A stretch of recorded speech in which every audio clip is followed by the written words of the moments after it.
to be the last book I read and the book I'm currently reading. It's been far too long since a book video on this channel, and I think it's time that we rectify that.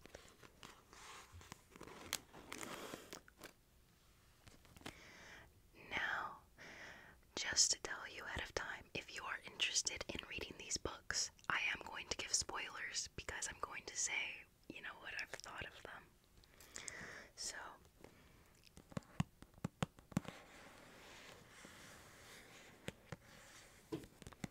I still think that you should give them a read because they're pretty good books so far. This one I've already read. This one I'm currently reading. So, the book that I read last is called How I'll Kill You. That's not very a tingly thing to say, but that's the title. And the book I'm currently reading is this one, Cleopatra and Frankenstein. And I just read a few chapters and I'm about halfway right now. And I don't know how it's gonna end, but I'm scared. But we'll get into that. Let's first talk about what I already have read.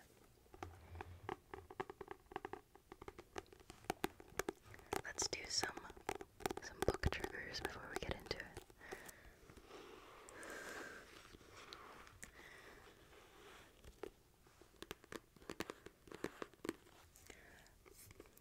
So, this is the cover.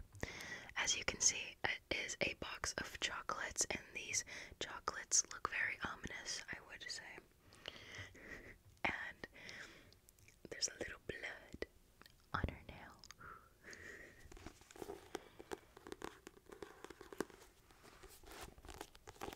So, let me read the back for you. This is a crime thriller, so let's see. Sissy has an interesting family. I don't know why they gave her this name. I don't like it, but always the careful one, always the cautious one. She has handled the cleanup while her serial killer sisters have carved a path of carnage across the U.S. Now, as they arrive in the Arizona heat, Sissy must step up and embrace the family pastime of making a man fall in love and then murdering them. Her first target, a young widower named Edison, and their mutual attraction is instant. While their relationship progresses, and most couples would be thinking about picking out china patterns and moving in together, Sissy's family is reminding her to think about picking out a burial site and moving on.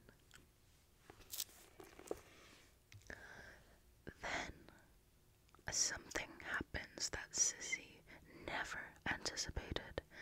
She begins to feel protective of Edison, and before she can help it, she's fallen in love. I'm sorry, I'm being really dramatic right now. But the clock is ticking, and her sisters are growing restless. It becomes clear that the grave site she chooses will hide a body no matter what happens. But if she betrays her family, will it be hers? That was so dramatic for no reason. Okay, and then right here it says, make him want you, make him love you, make him dead. Y'all, this book is crazy wild. If you're looking for a fast-paced crime thriller, just instantly you're gonna get hooked and you will not be able to put this down. this is for you, for sure. And there's romance, of course. So, let me tell you my thoughts on the book, because I just finished it. I really loved this, and I'm hoping that a sequel will come out, because I need to know more. I just have to know more.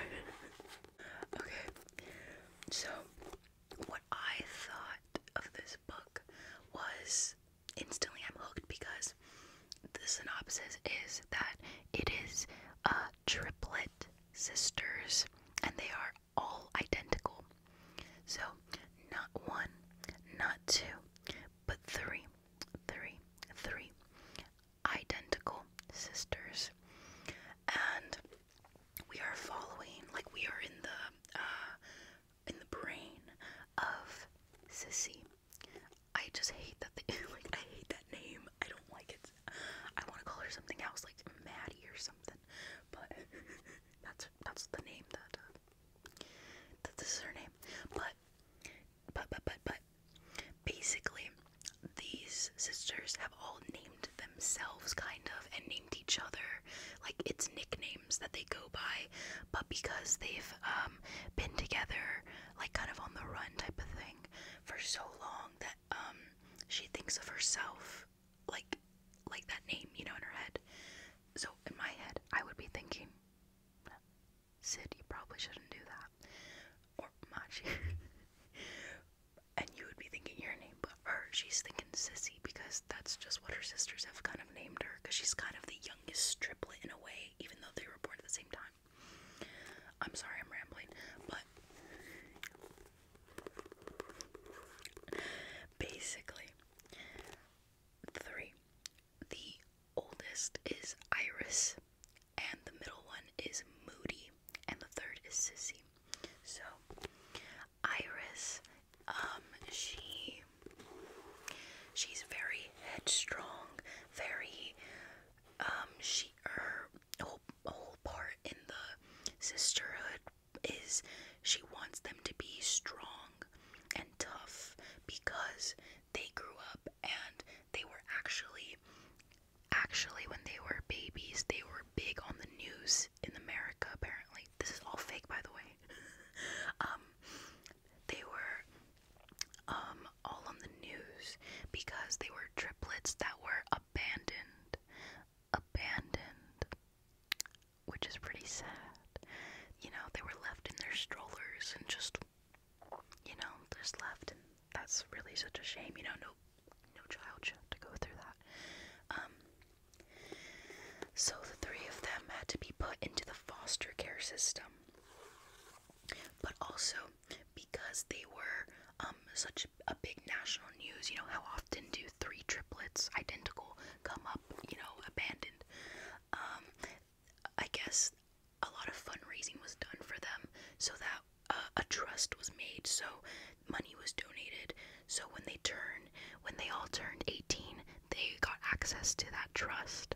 So that's kind of the explanation for why they're able to just kind of travel state to state and be on the lowdown, get fake IDs, have just enough money to get them by, type of thing.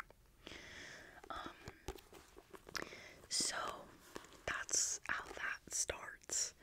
And basically, growing up in the foster system, I can imagine, is absolutely just scary, and you don't feel safe a lot of the time.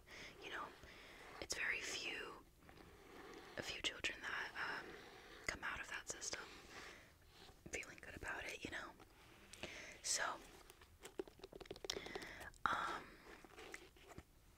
when I can't remember how old they were, but maybe 20, early 20s, Iris has this inappropriate relationship with some professor guy, I think, in her college. And he was, you know, selling her the dream, like, I'm gonna leave my wife and blah blah blah blah, you know. But then apparently that never happens, and Sissy gets a call in the middle of the night, like, and it's her freaking out, and she goes to her apartment, Iris's, and what she finds is a murder scene. Apparently Iris just completely lost it and went bananas on him, and so Sissy feels immediately defensive and protective of her sister, and she's like, I'm gonna clean it up, like, I'm gonna get rid of this, because I'm not gonna lose you again, like, I won't lose you again, we won't get separated, that sort of thing. And then, the other sister comes and blah blah blah blah, so that's how they kind of get started. That was the first kill. Then immediately afterwards they kind of create this like bond that's like, no one will come between us, no man, like, we can't fall in love because we are each other's like soulmates, we are each other's family, like, that's all we need, type of thing. So then Moody, she gets her nickname because she's really impulsive. She can just like flip on a dime. She can be very aggressive but then nice, and it's really wild, very mood swingy. So Iris, the way that she does her kills is that she chokes them to death from behind. She doesn't want to see their eyes when they die. And then Moody, I think she just aggressively and so when this book begins, it starts off, because it is the youngest triplet, Sissy, it's her turn to do her first kill, because she's always been the cleanup man, and it's like they're like, okay, it's your turn. And by this point, I believe that they have been doing this for like 6 years. And the sister, Sissy, she's just always been the cleanup person. So she goes with it. She picks a guy in Arizona. His name is Edison, and I really like that name, Edison. That's such a pretty name. I have never really heard of that name, but then I heard it in the book, and I was like, oh, that's such a cute name, Edison. And he is a widower. He's a young widower.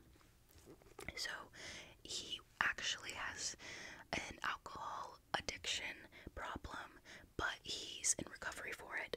And that, I think he goes to AA, and that's how he met his, wife that died.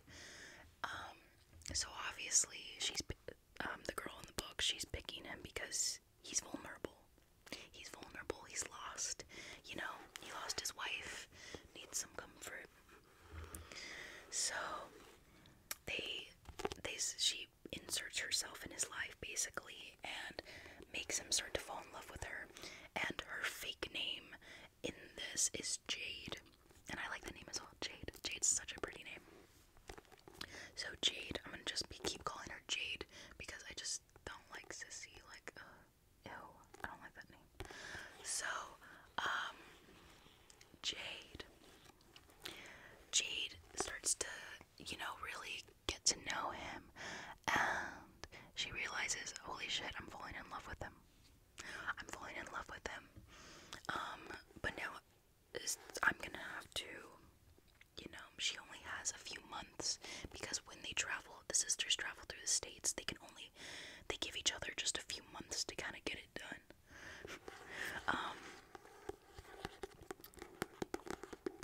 And they quickly want to make, whoever the poor guy is, to fall in love and to say that they love them. But then it starts to get complicated, because apparently Edison's dead wife had a daughter, so he's actually like a stepfather to this like preteen girl. So that becomes complicated, because it's like, well, now this is what Jade's thinking, if I kill him, this kid is gonna be alone, and it's someone that's can like name her, as a suspect. They try to pick guys that are alone. Shady stuff. So basically, at first, when they started to get to know each other, Jade was more fantasizing about how she's gonna end his life. But then the fantasies start becoming more, it's like she's play fighting with him, like, oh, I'm gonna like hold you down, but then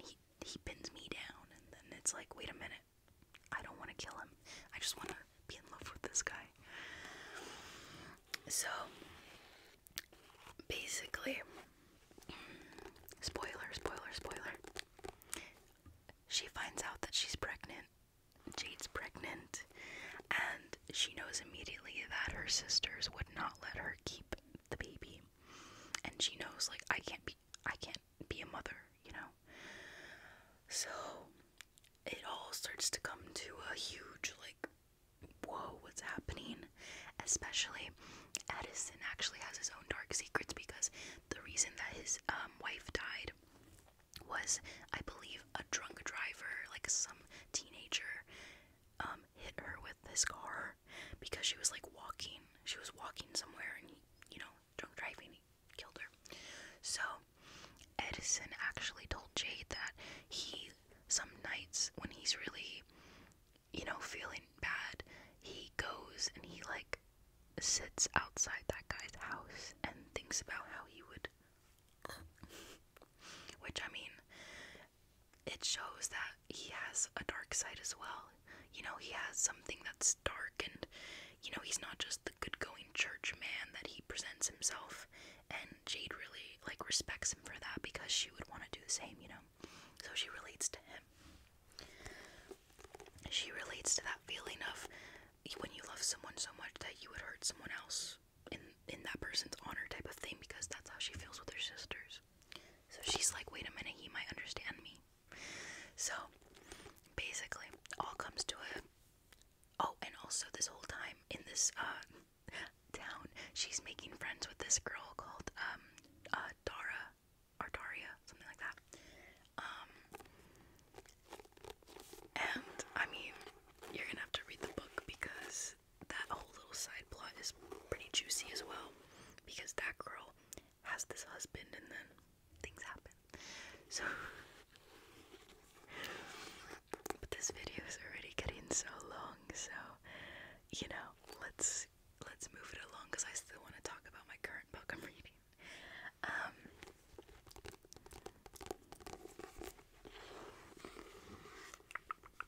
And still leave time for the book triggers, of course. I love it.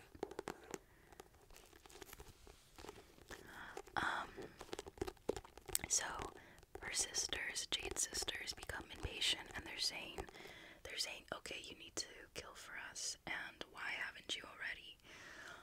Like, you're dragging this on, and you're not even, like, telling us the plan anymore. You're not talking to us, so what's going on? And basically, they decide to test her by kidnapping Edison's stepdaughter. And, their whole thing as well is that when they're doing these murders, any person that sees all three of them has to die, because, it's so easy to identify that. But then the reason they've been getting away with these murders is because, they won't all three be together at the same time. It might just be one, or it might just be two. So then they always have an alibi, like, oh, but that girl was seen on CCTV, like, at a store at the same time that this murder was happening, so it couldn't have been her. That sort of thing.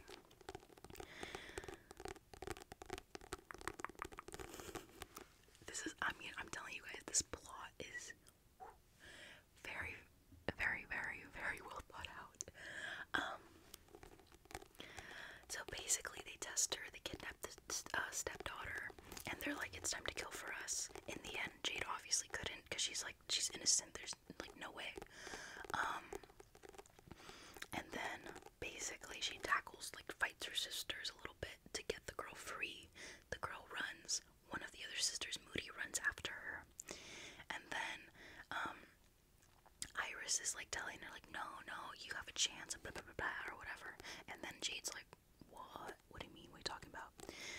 Basically, then, the little girl, she kind of gets away, and then police show up, and are like, put your hands up, blah, blah, blah. And, Iris doesn't, she's thinking, like, we can get away, we always get away.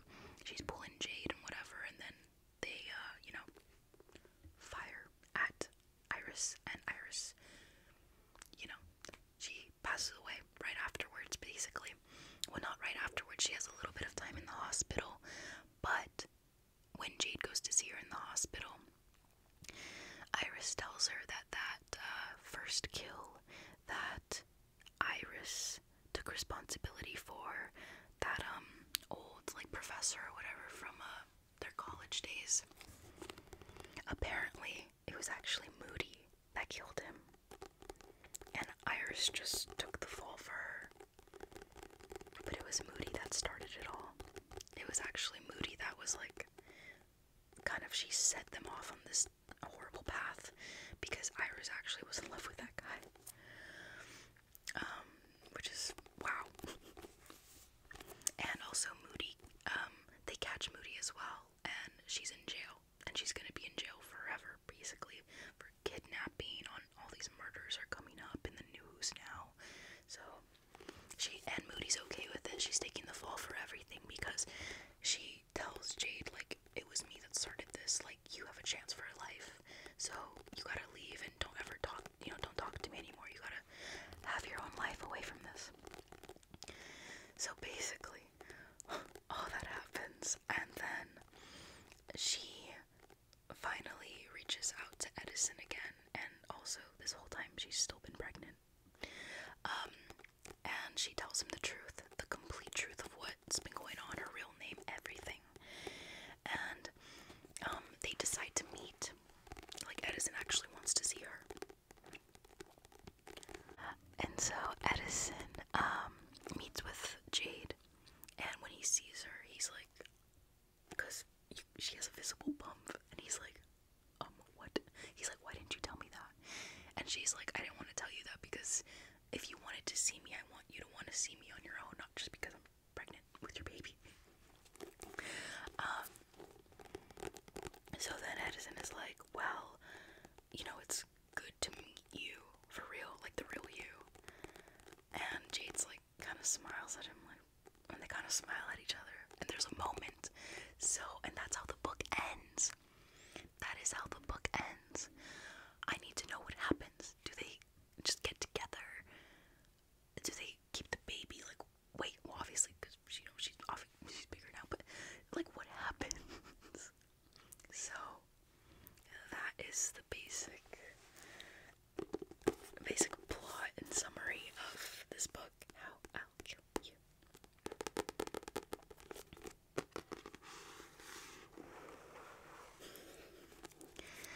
I think on the Machi meter, I would rate this a solid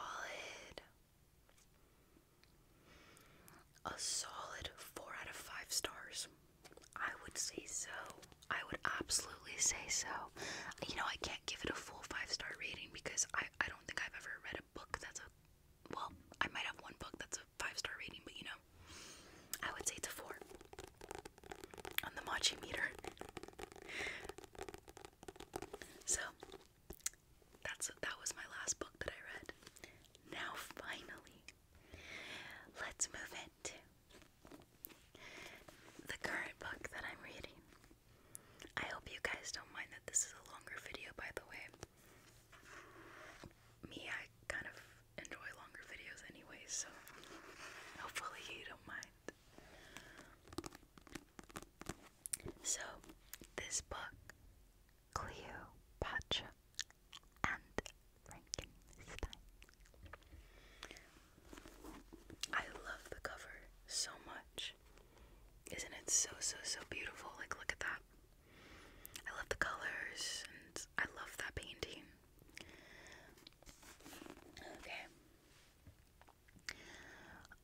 Okay, let me read the back for you. I have not finished this book yet, so I can't say my full thoughts on it, but when I do another book update type video and I finished it, I'll let you guys know.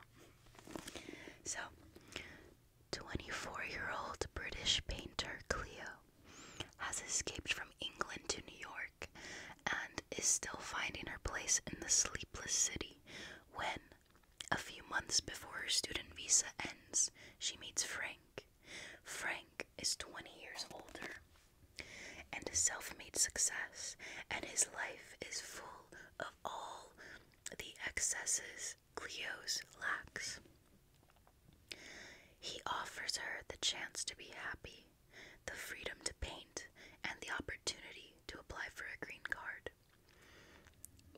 But their impulsive marriage changes their lives and the lives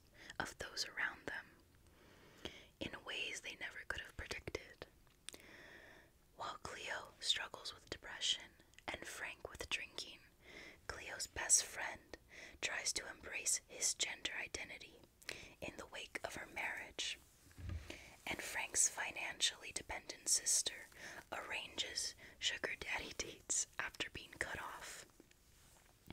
Ultimately, this chance meeting between two strangers changes everything for better or worse. As hilarious as it is heartbreaking, entertaining as it is deeply moving, Cleopatra and Frankenstein is a painfully relatable debut about the spontaneous decisions and imperfect relationships that shape entire lives. So, I'm about halfway through right now, and this has been quite the roller coaster, you guys. This book is wow.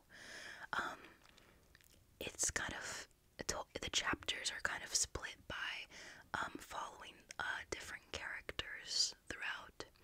So one chapter could be Cleo's perspective, one could be Frank, one could be Cleo's best friend, one could be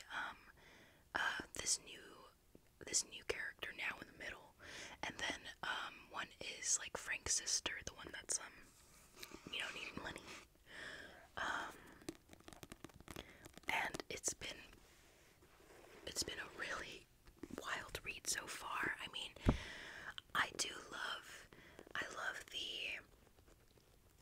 love the honesty that these characters convey.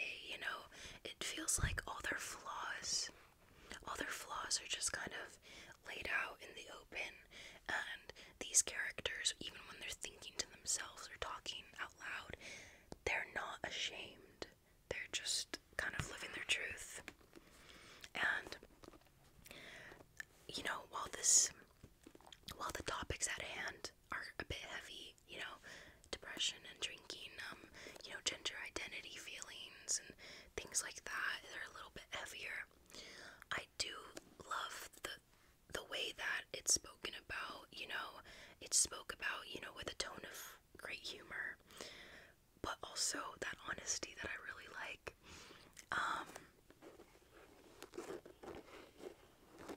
So I've really been enjoying it. I've really, really been enjoying it. And apparently, it says that this book is currently being developed for television. So this might be, an Amazon show or Netflix or something. And in that case, you guys better read the book before it comes out. Always read the book, I'm telling you.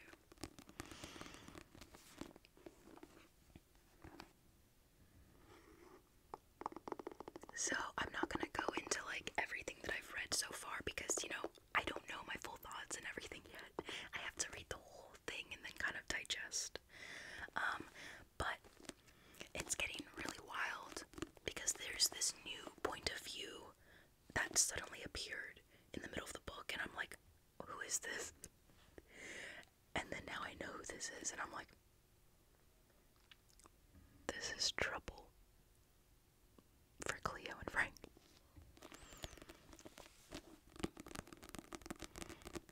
Frank calls Cleo Cleopatra, and Cleo calls Frank Frankenstein.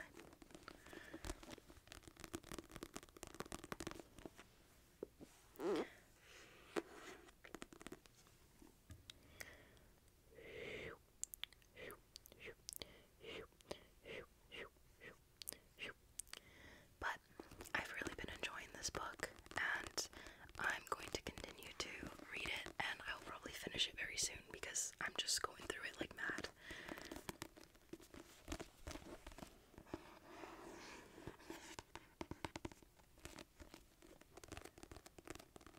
I really love Cleo's character. I really, really do, I feel like I relate to her in a lot of ways, which is really weird for me.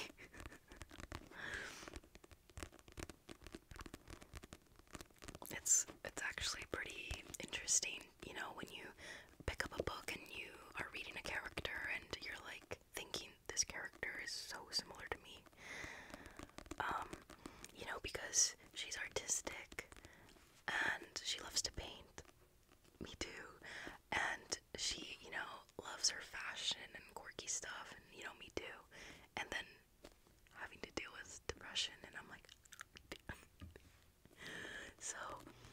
it's just, I love how raw it is, so real, and, you know, it's interesting because the other perspectives, everyone just looks at her and they're like, oh my god, she's so, like, they're like, oh, she's so witty, and she's so fun, and she's gorgeous, and blah blah blah, she's young and youthful, and, but then you get to her perspective, and she does not think these things, and it's really interesting, because that's what I love about books that are told in different perspectives, because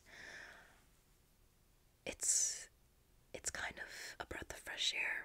I feel that people, human beings, the human condition is to always be self-obsessed, self-critical, but then we don't realize that other people might be looking at us and they think that we're great. I think it's always a good reminder to be gentle with yourself and to have patience, because you don't know how you appear in your loved one's eyes, you know? In your loved one's eyes, you are the most spectacular thing to ever walk this planet, so be more gentle, guys. Be more gentle. I'm trying to be more gentle. I'm trying to believe in myself. And I hope you can too. So, I will let you guys know what I think of this book, and if you're interested in this